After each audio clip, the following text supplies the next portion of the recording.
नमस्कार। चलिए आज बात करते हैं रॉबर्ट फ्रॉस्ट की एक बहुत ही मशहूर कविता द रोड नॉट टेकन के बारे में। ये सिर्फ एक कविता नहीं है, बल्कि जिंदगी के उन मुश्किल फैसलों का एक आईना है जिनसे हम सब कभी न कभी गुजरते हैं। कभी ऐसा हुआ है कि जिंदगी में एक ऐसा मोड़ आया जहां फैसला लेना बहुत मुश्किल लगा हो। एक ऐसा पल जब सामने दो रास्ते हों और ये समझ ही ना आए कि आखिर किस पर कदम बढ़ाना है। सच तो ये है कि हमारी पूरी जिंदगी ऐसे ही तो चौराहों से भरी पड़ी है ना।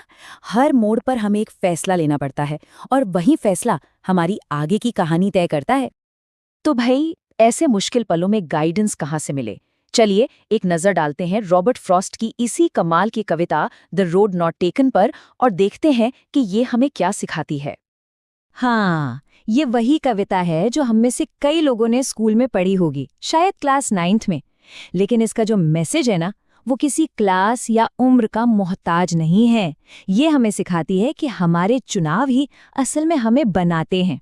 कविता को तो समझेंगे ही, पर उससे पहले ये जानना भी तो जरूरी है कि इन कमाल के शब्दों के पीछे का इंसान कौन था। तो चलिए मिलते हैं खुद पोएट से। तो कौन थे रॉबर्ट फ्रॉस्ट? वो अमेरिका के एक बहुत बड़े और मशहूर कवि थे। और उनकी सबसे बड़ी खासियत क्या थी पता है? वो ना नेचर और हमारे रोजमर्रा की जिंदगी के बारे में लिखते थे। और लिखते भी कैसे थे? एकदम सीधी सादी भाषा में इतनी गहरी बातें कह जाते थे कि बस उनकी कविताएं रूपकों से, मतलब मेटाफर से भरी होती थी, जहां छोटी छोटी चीजें जिंदगी के बड़े बड़े सच बयां कर जाती थीं। चलिए अब आते हैं कविता के दिल पर, उसके सबसे जरूरी हिस्से पर। ये जो दो सड़कों की बात हो रही है, इसका आखिर मतलब क्या है? आइए इसे ठीक से समझते हैं। देखिए, ये जो दो सड़कें हैं ना, ये सिर्फ जंगल के दो रास्ते नहीं हैं। असल में ये हमारी जिंदगी के वो दो ऑप्शंस हैं, वो चॉइसेस हैं जो हमें मिलती हैं। हर सड़क एक अलग फैसले और एक बिल्कुल अलग भविष्य की तरफ ले जाती है।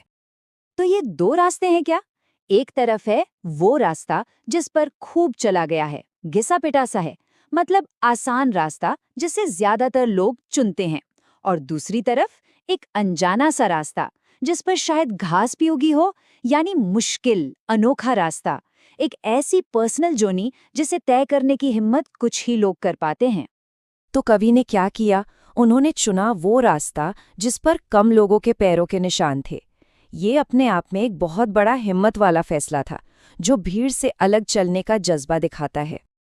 और यहीं पर पूरी कविता का निचोड़ छिपा है कि कैसे एक अलग फैसला हमारा पूरा का पूरा भविष्य बदल कर रख सकता है। कवि का ये चुनाव यही तो बताता है कि जब हम भीड़ से अलग हटकर कोई फैसला लेते हैं, तभी शायद हम अपनी असली मंजिल तक पहुंच पाते हैं।